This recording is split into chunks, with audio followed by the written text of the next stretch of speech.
하나님께서 저와 여러분에게 주시는 말씀은 고린도후서 4장 6절 말씀입니다. 우리 함께 읽겠습니다. 너희는 귀를 기울이고 내게로 나와 들으라. 그리하면 너희의 영혼이 살리라. 내가 너희를 위하여 영원한 언약을 맺으리니 곧 다윗에게 허락한 확실한 은혜이니라. 아멘. 인간이 스스로 빛을 만들어낼 수 없었던 시기가 있었습니다. 오직 자연의 빛에 의존해서 살던 시기가 있었는데 어떻게 보면 그때가 더 행복하고 자연스럽지 않았을까 생각해 봅니다. 지금은 빛이 없는 세상은 상상조차 할 수 없는 세상입니다. 인간이 만든 빛이 어두운 밤을 대낮처럼 환하게 비출 수 있기 때문입니다. 빛은 우리의 삶에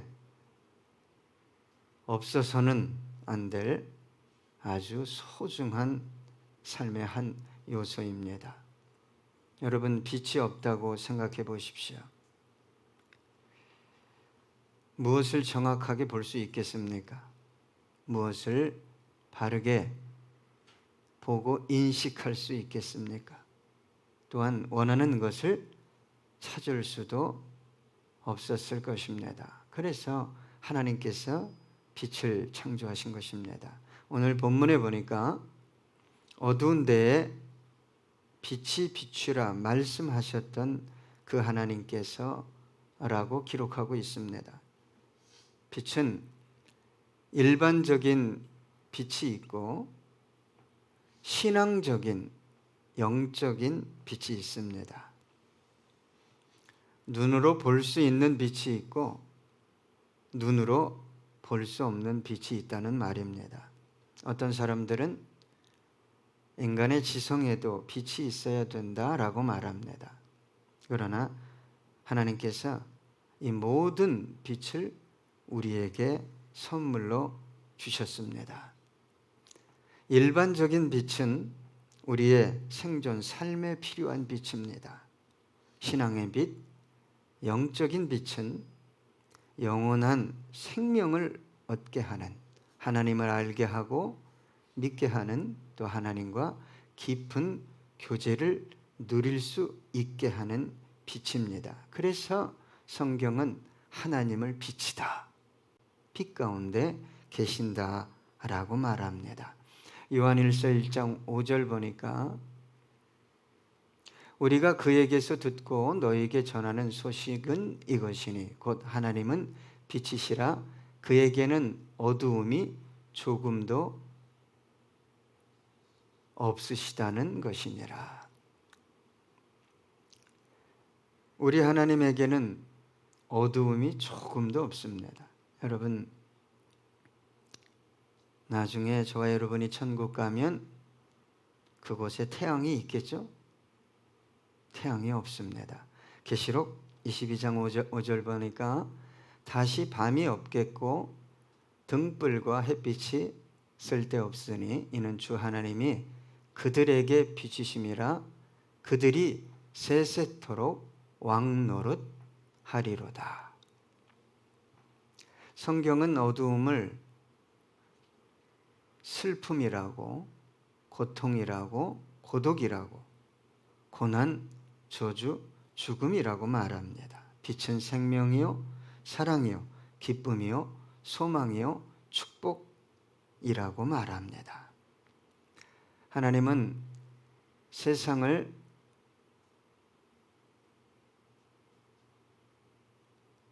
창조하시고 보시기에 심히 좋았다고 말씀하셨습니다. 얼마나 보시기에 좋았으면 하나님께서 심히 보기에 좋다라고 말씀하셨겠습니까? 하나님의 창조 세계는 인간들이 보기에 좋은 것이 아니라 하나님이 보시기에 좋은 것이 되어야 합니다. 그런 가치가 세워지고 그런 방향으로 흘러가야 무엇이 사라집니까? 어둠, 곧 슬픔, 근심, 걱정, 불안, 상처, 아픔, 저주, 싸움, 죽음이 사라지게 되는 것입니다. 여러분, 왜 세상이 이렇게 살기 어렵습니까? 왜 그렇게 사람들이 잔인해집니까? 인간성이 왜 그렇게 파괴되고 있을까요? 살만하다고 말하는 사람보다는 죽겠다는 사람들이 더 많아지고 있습니다. 정의로운 세상, 정의가 완전히 이루어지는 세상에서는 그런 일이 벌어지지 않겠죠? 여러분, 정의로운 세상을 완전하게, 완벽하게 세우려면 완벽하게 통제가 가능해야 됩니다. 그러려면 완벽한 절대적인 정의가 세워져야 하고 그것을 실행할 수 있는 어떤 힘이, 조직이 필요합니다. 인간에게 가능할까요? 그래서 여러분, 인간이 무엇을 공부하든 무엇을 소유하든 입에서 나오는 것이 뭡니까? 죽겠다는 거예요. 세상이 왜 이러냐? 그래서 예수를 믿지 않는 분들까지 말세다, 종말이다 라고 말합니다. 일반적인 빛은 너무도 찬란합니다. 어두운 도시 전체를 환락과 쾌락의 장소로 만들어 버릴 만큼 휘황찬란하지만 신앙의 빛, 진리의 빛, 생명의 빛은 사라져가고 있기 때문에 눈에 보이는 세상이 아무리 그럴듯하고 화려해도 그렇게 살기 삭막한 어려운 세상을 인간 스스로 만들어가고 있는 것입니다. 그런데도 그 원인을 찾지 못합니다. 그 원인을 알지 못할 뿐만 아니라 생명의 빛, 진리의 빛을 거부합니다. 심지어 세상은 그 빛을 어떻게 하려고 합니까? 제거하려고 합니다. 말하지 못하게 합니다. 전하지 못하게 합니다. 이 생명의 빛이 영혼들에게 비춰져야 영혼이 살아나고 인간성이 살아나고 긍휼의 마음이 살아나고 희생하고 섬기는 마음이 살아날 텐데, 그 빛이 비춰지면 사탄의 나라가 제거되기 때문에 세상 악신은 끊임없이 전파되지 못하도록 막을 뿐만 아니라 그 어마어마한 양의 메시지를 쏟아부어서 인간들의 가치를 바꿔놨어요. 세뇌시켰습니다. 창세기 1장 2절로 3절 보면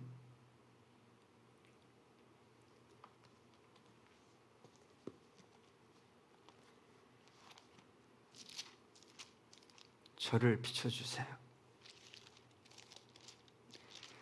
창세기 1장 2절로 3절 보니까 하나님이 이르시되 빛이 있으라 하시니 빛이 있었고, 죄송합니다. 2절로 3절 다시 읽겠습니다. 땅이 혼돈하고 공허하며 흑암이 깊음 위에 있고 하나님의 영은 수면 위에 운행하시니라. 하나님이 이르시되 빛이 있으라 하시니 빛이 있었고. 여러분, 하나님께서 어둡고 혼탁한 곳에 가장 먼저 창조하신 것이 빛이었습니다. 이 빛은 태양을 의미하지 않습니다. 근원적인 빛입니다. 인간들의 영혼을 밝게 하고 마음을 비추면 인간의 존재 근원을 깨달아 알게 하는 빛입니다. 그래서 이 빛을 어두운 세상에 비춰주고 싶었어요. 요한복음 1장 1절로 5절 보니까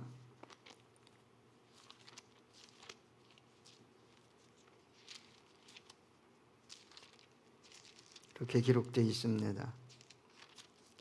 태초에 말씀이 계시니라. 이 말씀이 하나님과 함께 계셨으니 이 말씀은 곧 하나님이시니라. 그가 태초에 하나님과 함께 계셨고 만물이 그로 말미암아 지은 바 되었으니 지은 것이 하나도 그가 없이는 된 것이 없느니라. 그 안에 생명이 있었으니 이 생명은 사람들의 빛이라. 빛이 어둠에 비추되 어둠이 깨닫지 못하더라. 여러분, 어둠 속에 있는 영혼, 근원적인 빛, 생명을 주는, 진리를 주는 그 빛을 소유하지 못한 영혼들은 갈 바를 알지 못합니다. 무엇을 위해서 살아야 하는지를 몰라요. 그냥 육적으로 사는 것입니다. 자아가 이끄는 대로 욕망을 쫓고 쾌락을 쫓고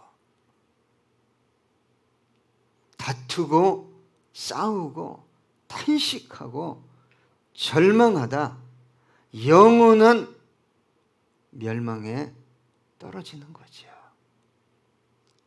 그걸 누가 안타까워 하셨습니까? 하나님이에요. 빛이신 하나님께서 그 아들을 이 땅에 빛을 비춰주기 위해 보내주신 것입니다. 어둠을, 저주를, 사망을 물리치기 위해서 예수 그리스도를 보내주신 거예요. 여러분 생각해 보세요. 어둠 속에 있는 영혼에게 돈이 있고 힘이 있고 능력이 있다면 어디다 쓰겠습니까? 뭘 하겠어요? 길을 모르는데, 바른 것을 인식하지 못하는데,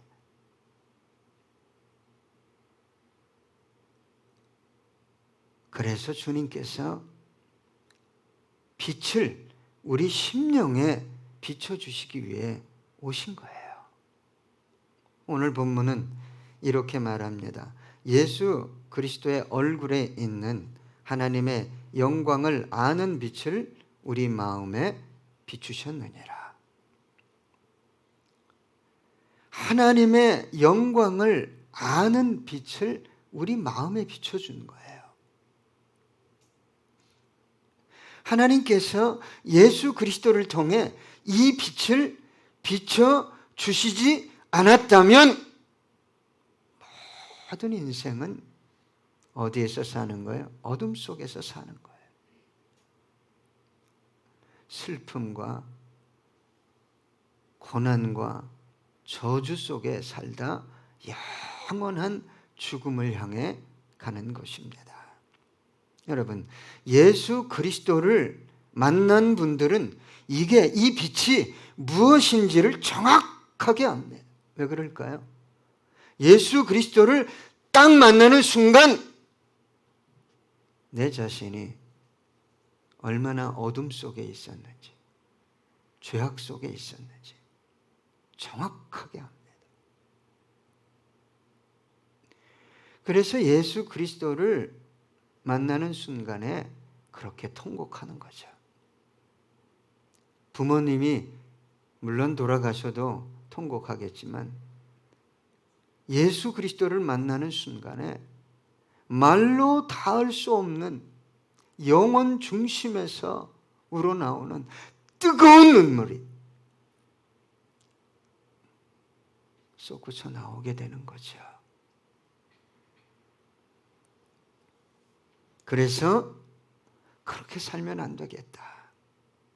내가 다시는 그렇게 살지 말아야지.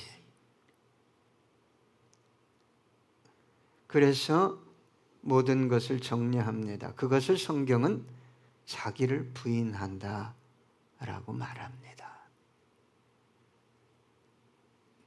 사도 바울이 예수님을 만났어요. 다메섹 도상에서.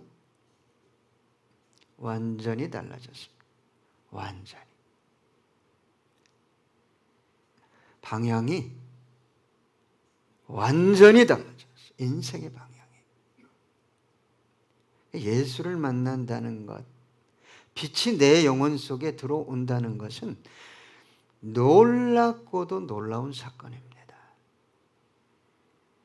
그래서 사도 바울이 빌립보서 3장 7절로 8절 보니까 이렇게 고백하고 있습니다.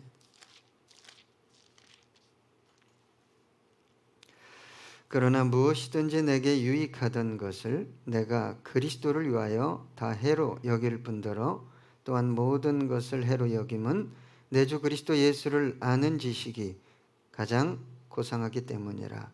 내가 그를 위하여 모든 것을 잃어버리고 배설물로 여김은 그리스도를 얻고. 예수를 만나면 예수보다 소중한 거 없어요.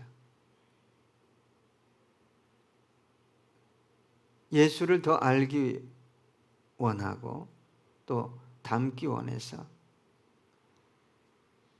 내가 사랑하고 더 갖기 원하는, 이 말은 예수보다 더 사랑하는 어떤 것들을 끝없이 가지치게 합니다. 끝없이 가지치게.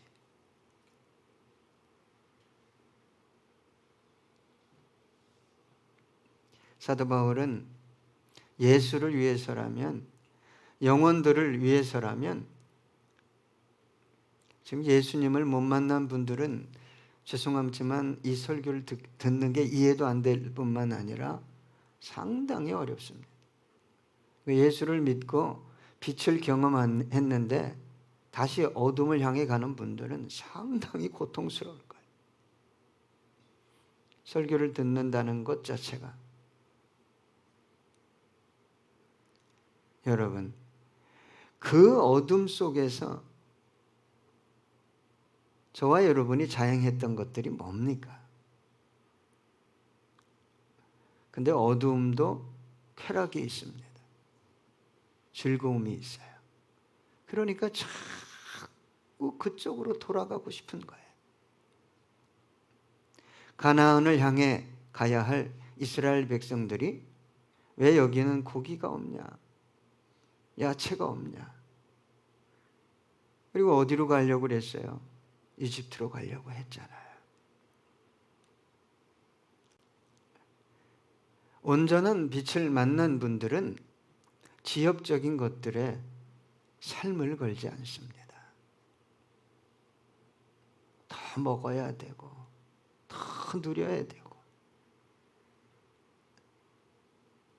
이 빛을 제대로 못 만났기 때문에 이 마음속에 빛이 제대로 임하지 않았기 때문에 끝없이 자아가 요구하는 욕망에 붙들려 사는 거예요. 이것을 가르쳐 육적 그리스도인, 더 안 좋아지면 종교인이라고 말합니다. 사도 바울은 고린도 후서 12장 15절에 이렇게 말하고 있어요.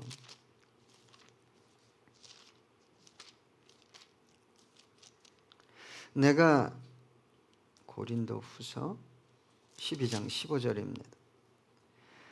내가 너희 영혼을 위하여 크게 기뻐함으로 재물을 사용하고 또 내 자신까지도 내어주리니 너희를 더욱 사랑할수록 나는 사랑을 덜 받겠느냐.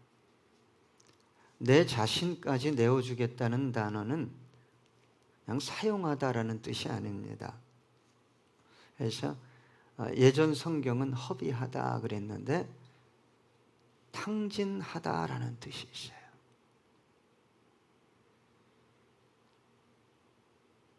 그러니까 빛을 만나면 세상 어떤 것들에 갈급해서 그 헛된 것들을 붙잡으려고 하지 않는 거예요. 있는 것을 쓰고 나누고. 야, 너 왜 그런 데 돈 쓰니? 야, 너 왜 그렇게 살아? 이런 탕진한다는 거예요.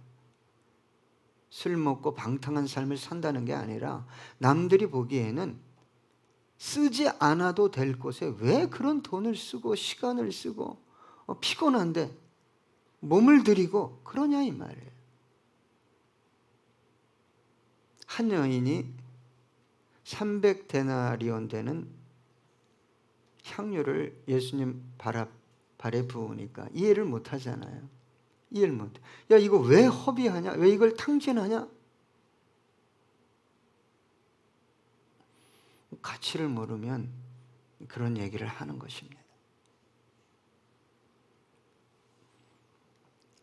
여러분, 빛을 만났는데 내 존재 이유가 무엇이어야 합니까? 그 빛을 전하는 거죠.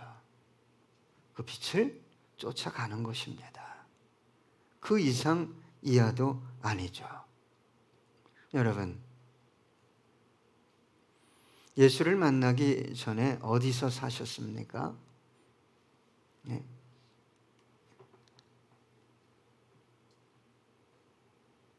어느 분에게 물어봤어요. 아버님 어디 계십니까? 그랬더니 압구정동에 계시다. 분당에 있다고, 일산에 있다. 저와 여러분 아버지 어디 계세요?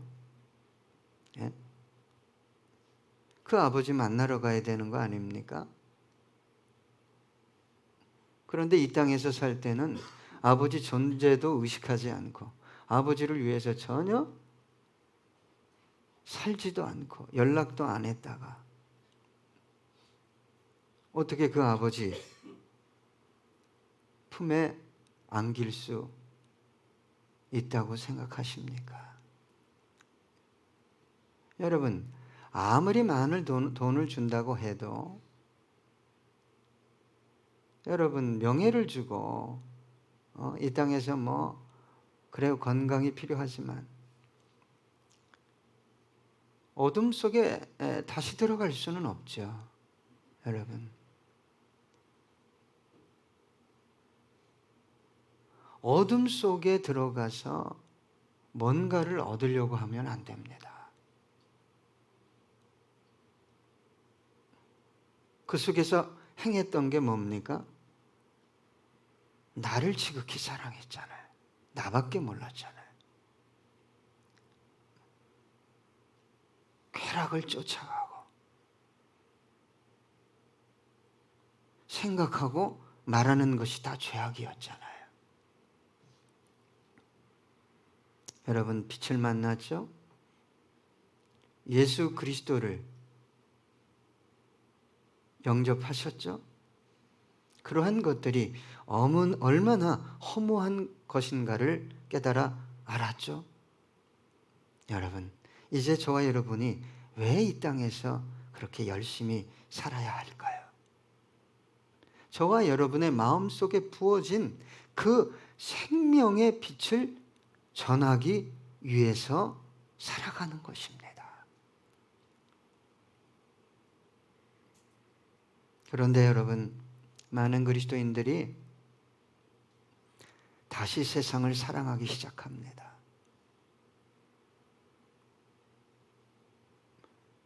세상 사람들의 말이 더 의미 있고 가치 있게 느껴지게 됩니다. 그 이유는 아주 명확합니다.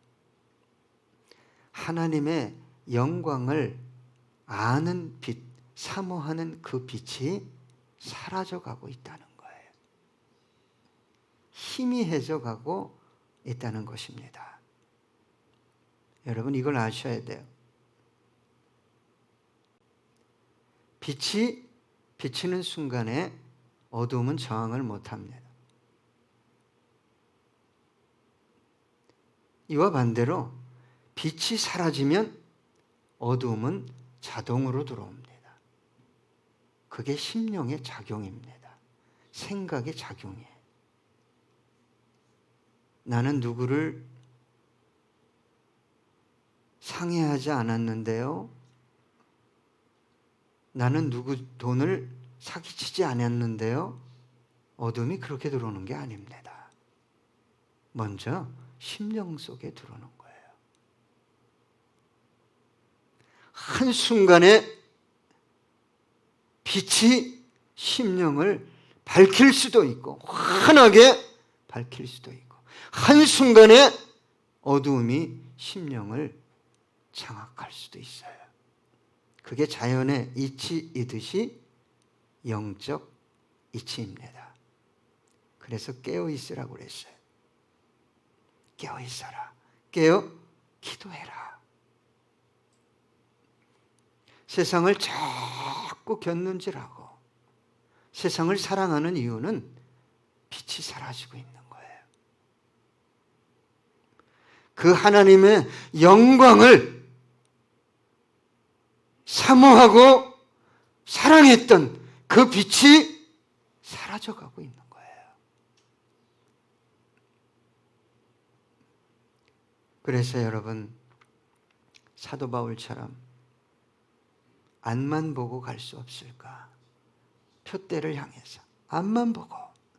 빌립보서 3장 13절로 14절에 이렇게 기록하고 있습니다.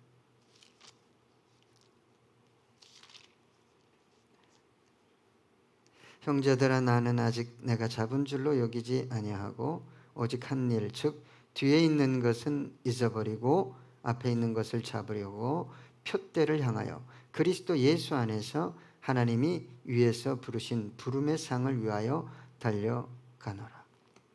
빛을 받은 분들은 정확합니다. 길이 보이기 때문에 표대를 향해서 갑니다. 목표 지점을 향해서 갑니다. 여러분, 저와 여러분에게 빛을 비춰주신 주님의 은혜, 자유와 생명과 영광을 허락하신 주님의 은혜를 생각하면 얼마나 감사합니까? 그리고 여러분, 저와 여러분의 마음을 사탄이 자신의 자리인 줄 알고 마음의 보좌를 뺏으려고 합니다. 그다시 유혹합니다. 세상 방식대로 사람들이 말하는 대로 살라고, 그 방향을 향해 가라고. 그래서 자신을 쳐 복종시키는 것이 무엇인지를 알아야 합니다. 날마다 나를 쳐 복종해야 내 영혼 중심에 있는 빛이 더욱 내 영혼을 환하게 비춰주게 되는 것입니다. 이제 끝으로 고린도후서 4장 17절로 18절 제가 읽어드리겠습니다.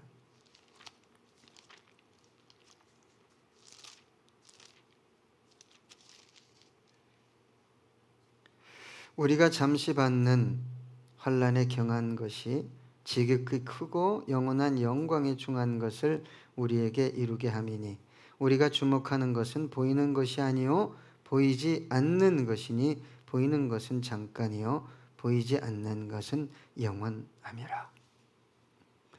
여러분, 이 심령에 주님이 비춰주신 빛이 사라지면 육신의 눈이 돼요. 보이는 것만 추구해요. 보이는 것. 기도하는 이유도, 예배하는 이유도, 봉사하는 이유도 여기서요. 그러나 여러분, 심령에 주의 빛이 충만한 영혼은 보이지 않는 것을 추구합니다. 그래서 주님의 고난에 동참하게 되는 거지요. 우리 다 같이 끝으로 이 찬양하기 원합니다.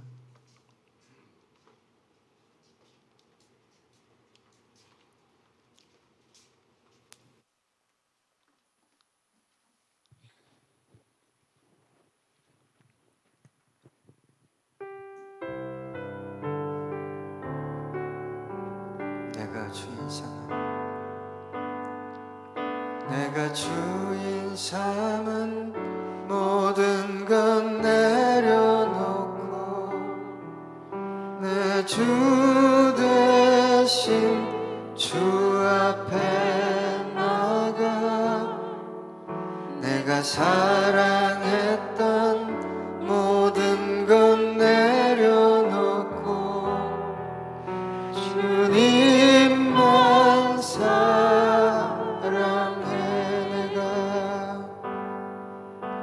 내가 주인 삼은 모든 것 내려놓고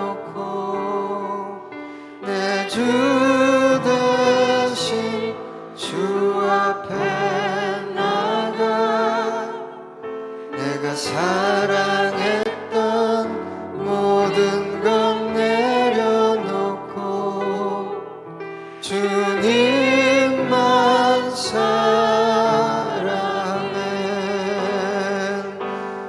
주 사랑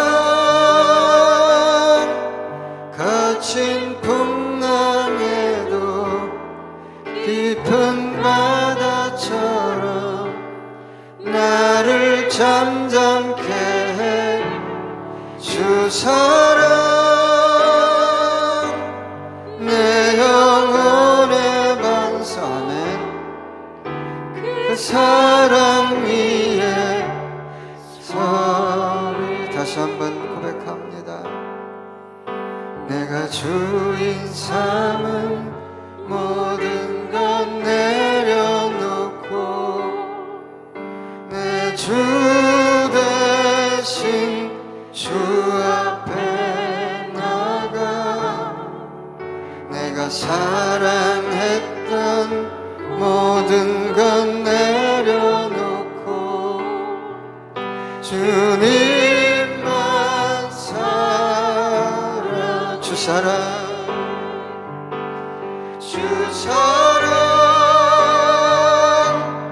거친 풍랑에도 깊은 바다처럼 나를 잠잠케 해 주 사랑 내 영혼의 반석 그 사랑 위에 서리 주 사랑